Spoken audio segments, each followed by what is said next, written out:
The ever-elusive Metroid Prime 4 gets a new member added to its team, and it has the internet buzzing about the possibilities for the development of this game.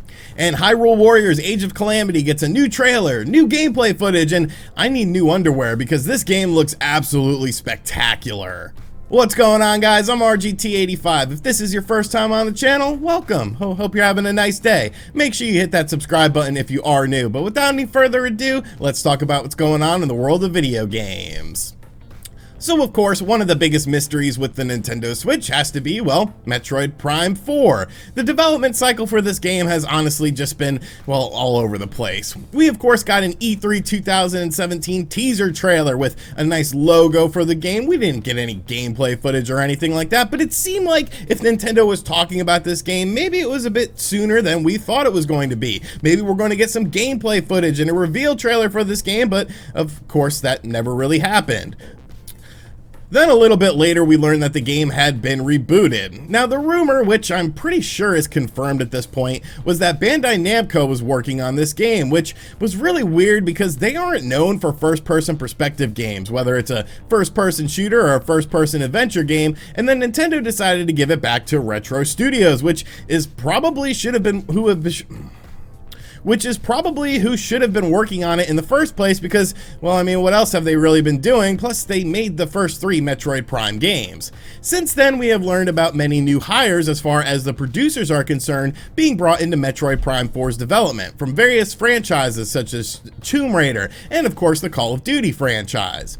Now, another new hire was just done as well, John Marsala, who was an integral part of the PS4 game you might have heard of called God of War. I'm not sure if you guys have ever heard of that game, but it seemed like it was a pretty decent game and I enjoyed playing it.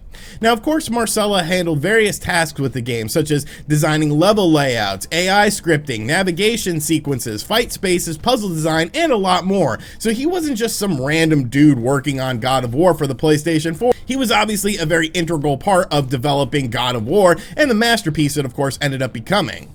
Now, some people are wondering, how do people involved with God of War and Call of Duty fit into a Metroid Prime 4 game? Will those influences be seen within the game whenever it does come out?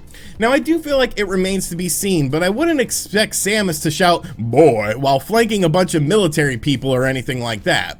You do have to remember one main thing when it comes to the Metroid Prime series. It's been over 13 years since we got Metroid Prime 3 on the Nintendo Wii, so obviously game development for titles like this, big AAA titles, especially in the first-person adventure or first-person shooter genre, has drastically changed. And let's be real, Metroid Prime 1 through 3 were all pretty similar in terms of gameplay, minus of course the motion stuff that was added into Metroid Prime 3, and all of those games were designed on the GameCube and the Wii, which of course we know are not HD consoles. So adding in industry people from successful franchises that are on HD consoles is a really smart move and could potentially speed up the game development for this game. Now, I still personally think that Metroid Prime 4 is a 2022 game, but maybe we are getting to the point where a gameplay trailer can be showcased in 2021 to see the fruits of the labor from the team designing the game. Or maybe the game doesn't exist at all and Metroid Prime 4 will never come out and it's actually been canceled. Nah, I'm just kidding. Or am I? One of the biggest games for the Nintendo Switch, arguably the biggest game for me when it comes to 2020 for the system, is a game that, well, we just learned about it 2 weeks ago, Hyrule Warriors Age of Calamity. Now, I love the original Hyrule Warriors game. It was probably one of my most played Wii U games. Bought it once again when it came out on the 3DS and loved it, but only while playing it on the new 3DS. So when a new game was announced in the series, I was obviously very interested. Then of course we learned that this game is actually canon to the Zelda timeline, taking place 100 years before Breath of the Wild did to help flesh out that backstory. And instead of Nintendo just essentially giving the IP to Koei Tecmo like they did with the first game and saying, okay, have fun with it, you know, here's a bunch of Zelda stuff, Nintendo is actually working with Koei Tecmo when it comes to this game to develop the story of the game. Today during Tokyo Game Show 2020, we were introduced to a new trailer for the game, some new gameplay footage, and new details about this game. And honestly, it looks absolutely kick-ass, and I think this game is going to be the best Switch game of 2020 coming to us from Nintendo. Sorry, Animal Crossing. First, let's take a look at the brand new trailer for Hyrule Warriors Age of Calamity.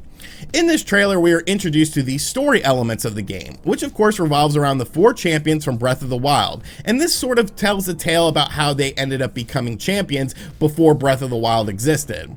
Now obviously, if you've played Breath of the Wild, you kinda know how this story goes, but I am interested to see in how they sort of deviate from the well-known stuff in order to sort of keep some element of surprise, because, well, I mean, Breath of the Wild is one of the best-selling games of all time, and a lot of people have played it and know how this story plays out. Now in this trailer, one thing definitely really stands out to me. This game looks just absolutely incredible.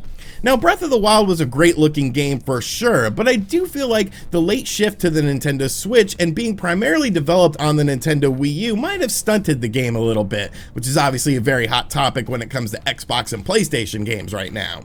This game, however, it just looks fantastic. At the end of the trailer, we are reminded of the Lucky Ladle if you pre-order the game digitally as a bonus, and introduced to yet another new item, the Training Sword. If you have a Breath of the Wild save file on your Nintendo Switch, which I'm sure 99% of you watching this video do, then you get to use this free Training Sword to use within the game. Now in the fine print, it does seem like this will be available DLC down the road for this game. I'm sure there's going to be quite a bit of DLC like there was for the original Hyrule Warriors, so if you don't get the game digitally, I'm sure you'll be able to get the ladle at some point in time, and if you don't have a Breath of the Wild save file, I'm sure you will be able to get the Training Sword via some DLC mechanisms. Then of course we got some gameplay of Hyrule Warriors Age of Calamity as well. Now if you've played a Warriors game before, you should pretty much know what to expect. There's a bunch of big battles, tons of enemies on screen, and of course huge over-the-top attacks. Once again, the game looks absolutely incredible, with fast-paced action, big attacks, and tons of enemies on screen at once. Now this game is obviously using the Breath of the Wild engine in terms of graphics and art style, but honestly I think it looks a lot cleaner than it did in Breath of the Wild. Now that's probably because of the additional time developing this game, of course the fact that it is being developed strictly for the Nintendo Switch, and of course the fact that this isn't an open world game, so you can obviously focus in a bit more on the environments that you're playing in as well. Unfortunately, since this is Tokyo Game Show, I have honestly no idea what is being said in the gameplay section because, well, I'm a gaijin, but everything just looks so good in this game. There's no slowdown or frame rate dips in the action. The areas you traverse in this 13-minute segment of gameplay are all very unique and very interesting. You know, you're going into different areas in and out, and everything just blends together so seamlessly. And I just can't wait to play this game again.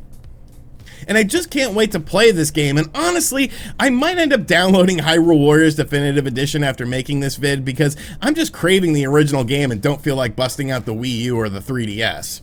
And finally, it was revealed that young Impa will be a playable character in the game as well, which should be a great addition to the roster of this game. One area I'm really curious about is if other characters from the Legend of Zelda franchise will end up showing up, because if they do, they would obviously have to be worked into the storyline, which a lot of characters weren't, and of course were new characters added into Breath of the Wild. All I know is that Hyrule Warriors Age of Calamity is quickly becoming my most anticipated game of 2020, and I honestly feel like this could end up being the best Nintendo Switch game of 2020. I love everything we've seen so far from this game, and of course there's still lots of mystery, such as how multiplayer is going to work, what other characters are going to be in the game, what sort of boss battles you're going to encounter, and I'm sure this game will provide hundreds of hours of entertainment much like the original Hyrule Warriors did. Don't sleep on this game if the gameplay style looks a bit weird to you, because I honestly feel like it's very addictive, very pick up and play, and I think Hyrule Warriors Age of Calamity is one of the best games of 2020, and it's really getting close to the release date of this game as well, so bring it on, baby, bring it on.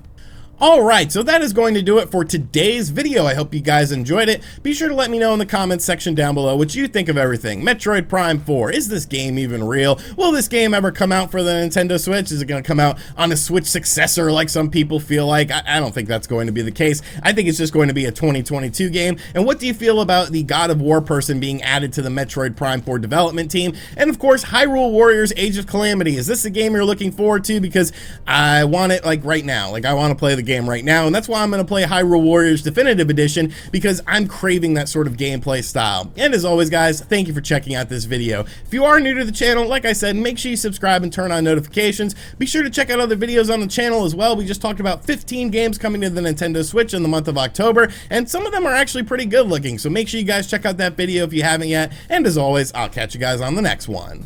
later.